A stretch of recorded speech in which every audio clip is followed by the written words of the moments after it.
Suicide is a serious issue. It's the act of intentionally ending one's own life. This is a deliberate and conscious choice. Suicide is a complex issue. Many factors contribute to it. We need to understand these factors. This understanding helps us prevent suicide. Research is constantly being done on suicide.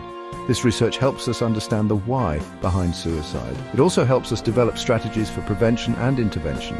Suicide is often linked to mental health issues. These issues can be complex and require professional help. By understanding the warning signs and seeking help, we can save lives. Open communication and support are crucial. Remember, you are not alone.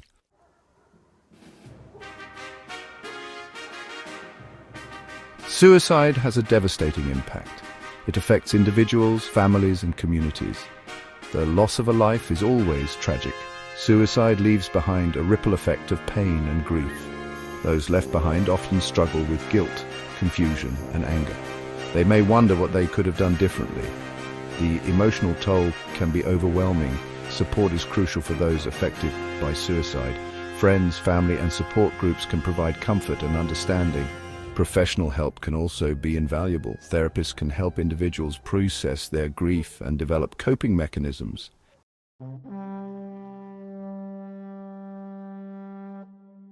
For years, suicide has been a taboo subject. People whisper about it in hushed tones, afraid to confront the issue head-on. This silence only perpetuates the problem, preventing those who are struggling from seeking the help they desperately need.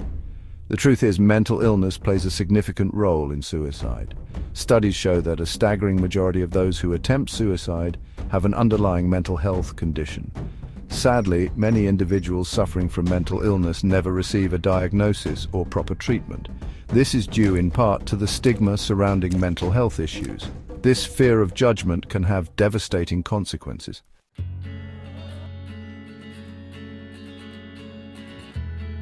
We must break down the stigma surrounding mental health. It's time to start talking openly and honestly about these issues.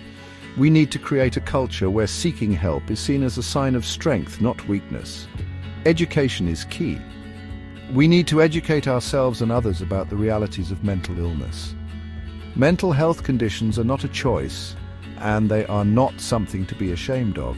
They are real medical conditions that require professional treatment, just like any other illness. Start by talking to your friends and family about mental health. Share your own experiences if you're comfortable doing so. Encourage those who are struggling to seek professional help.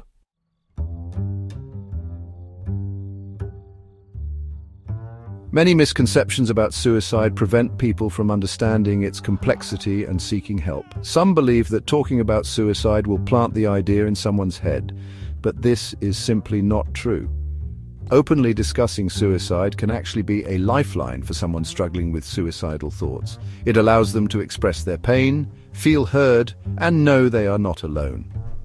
Another misconception is that people who are suicidal are determined to die.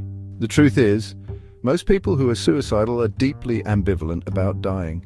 They're in immense pain and can't see a way out, but a part of them still wants to live. We need to address these misconceptions head-on.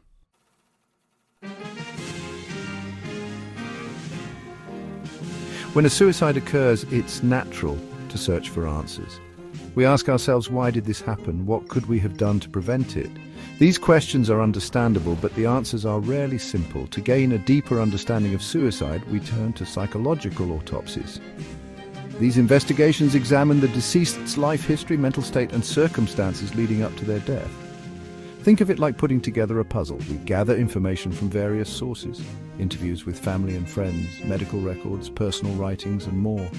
By piecing together these fragments of information, we can begin to form a picture of the individual's state of mind and the factors that may have contributed to their suicide. Psychological autopsies can't provide all the answers, but they can offer valuable insights.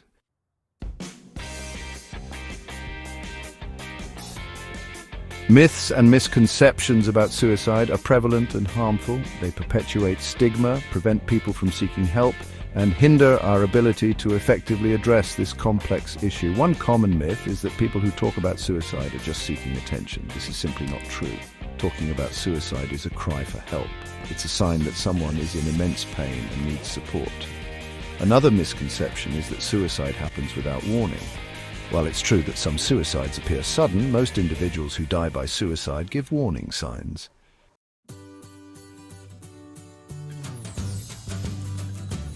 Section 3, the biopsychosocial model, a holistic approach. To truly understand suicide, we need a comprehensive framework that considers all contributing factors. This is where the biopsychosocial model comes in. This model recognizes that suicide is rarely caused by a single factor. Instead, it's the result of a complex interplay of biological, psychological, and social influences. On the biological level, we know that genetics, brain chemistry, and physical health can play a role in suicide risk. For example, imbalances in certain neurotransmitters, such as serotonin, have been linked to suicidal thoughts and behaviors. Psychological factors encompass a wide range of issues, including mental illness, personality traits, and coping mechanisms. Social factors are equally important.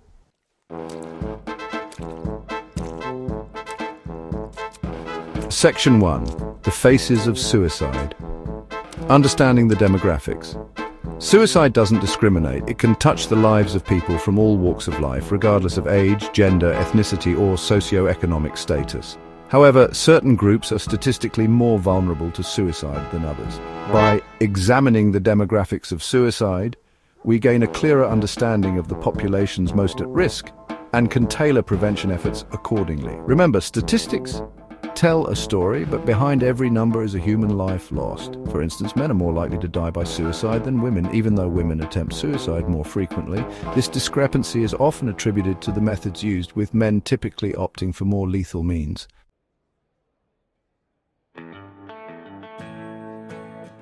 Section 2.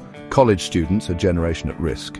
The college years are often idealized as a time of carefree exploration and personal growth. However, for many students, this period is marked by intense pressure, academic stress, and social anxieties. Navigating this new chapter in life can be overwhelming, and for some, it can lead to mental health challenges. Sadly, suicide is a leading cause of death among college students, a stark reminder that this population is particularly vulnerable. The transition to college life can be isolating. Students are often away from their familiar support systems, facing the pressures of academic performance, financial burdens, and social integration.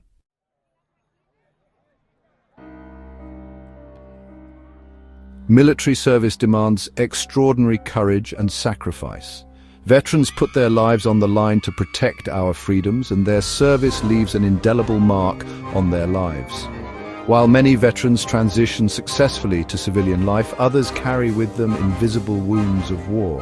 The psychological scars of combat, trauma and loss, post-traumatic stress disorder or PTSD, traumatic brain injury known as TBI, and moral injury are just some of the mental health challenges that veterans may face.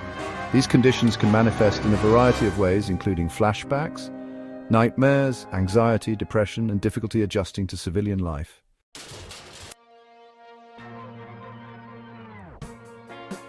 Suicide is a complex issue, and the methods used can vary greatly. It's a difficult subject to discuss, but understanding the common methods is crucial for prevention efforts.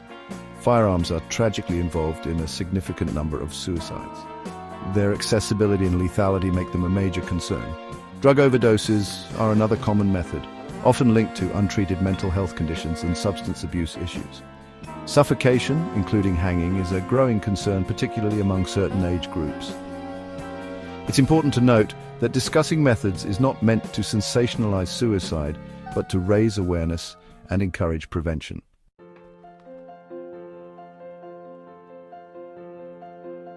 Certain professions, due to their unique demands and stresses, are associated with higher suicide rates. It's a tragic reality that highlights the importance of mental health support in the workplace. Physicians, nurses, and other healthcare professionals face immense pressure, long hours, and emotional burdens that can take a toll on their well-being. The weight of life and death decisions, coupled with compassion fatigue, can contribute to burnout and mental health challenges. Law enforcement officers and first responders regularly encounter trauma, violence, and human suffering, which can lead to PTSD and other mental health issues. The stigma surrounding mental health in these professions can prevent individuals from seeking help, fearing repercussions for their careers.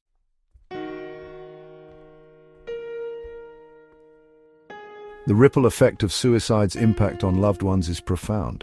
The aftermath of suicide is devastating. The loss of a loved one to suicide is an unimaginable pain that leaves families and friends grappling with grief, guilt, and unanswered questions. Those left behind often blame themselves, wondering what they could have done differently. They may experience a range of emotions: shock, anger, confusion, despair. The pain can be overwhelming, and the healing process is often long and arduous. Children who lose a parent to suicide are particularly vulnerable. They may struggle to comprehend the loss, and their grief can manifest in behavioral and emotional difficulties. Providing them with age-appropriate support and guidance is crucial. The impact of suicide extends beyond immediate family and friends.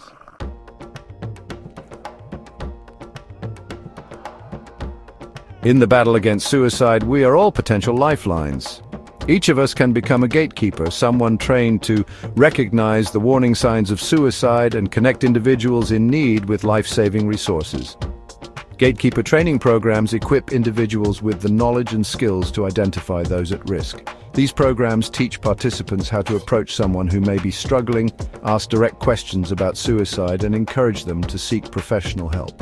Think of gatekeepers as vigilant guardians, always on the lookout for signs of distress. They are not mental health professionals, but everyday citizens empowered to make a difference. By recognizing the signs, reaching out with compassion, and guiding individuals towards professional help, gatekeepers play a critical role in suicide prevention.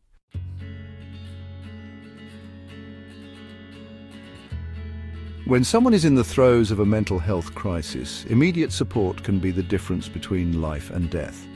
Crisis intervention services provide a lifeline of hope, offering immediate assistance to individuals experiencing suicidal thoughts or behaviors.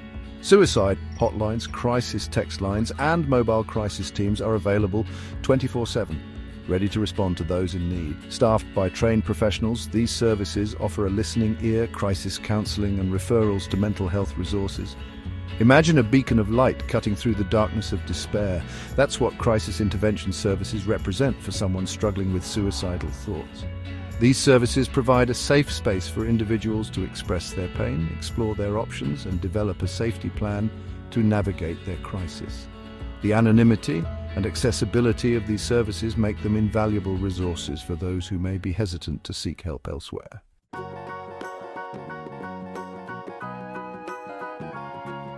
While crisis intervention provides immediate support, therapy offers a long-term path to healing, growth, and resilience.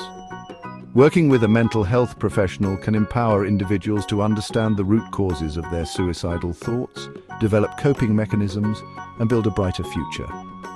Various therapeutic approaches can be effective in addressing suicidal thoughts and behaviors. Cognitive behavioral therapy, or CBT, helps individuals identify and challenge negative thought patterns that contribute to their distress. Think of therapy as a journey of self-discovery and healing. It's a collaborative process where individuals work with a trained professional to explore their thoughts, feelings, and behaviors. Dialectical behavior therapy, or DBT, focuses on building emotional regulation skills, mindfulness, and interpersonal effectiveness, equipping individuals with tools to manage intense emotions and navigate challenging situations. Therapy provides a safe and supportive environment for individuals to process their pain, develop healthier coping mechanisms, and build a life worth living. It's an investment in mental well-being that can have a profound and lasting impact.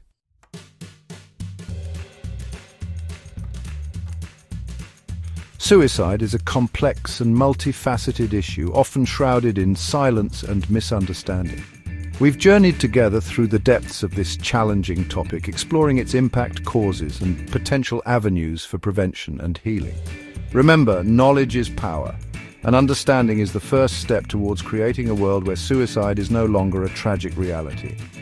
We've learned that suicide doesn't discriminate, touching the lives of individuals from all walks of life. We've examined the warning signs, delved into the interplay of biological, psychological, and social factors, and explored the critical role of early detection, intervention, and support. The path forward requires a collective commitment to breaking down the stigma surrounding mental health, fostering open conversations about suicide, and ensuring that resources and support are readily available to those in need. Remember, hope exists even in the darkest of times. Resilience is within reach, and together we can make a difference in the fight for life. If you or someone you know is struggling, please reach out for help. You are not alone.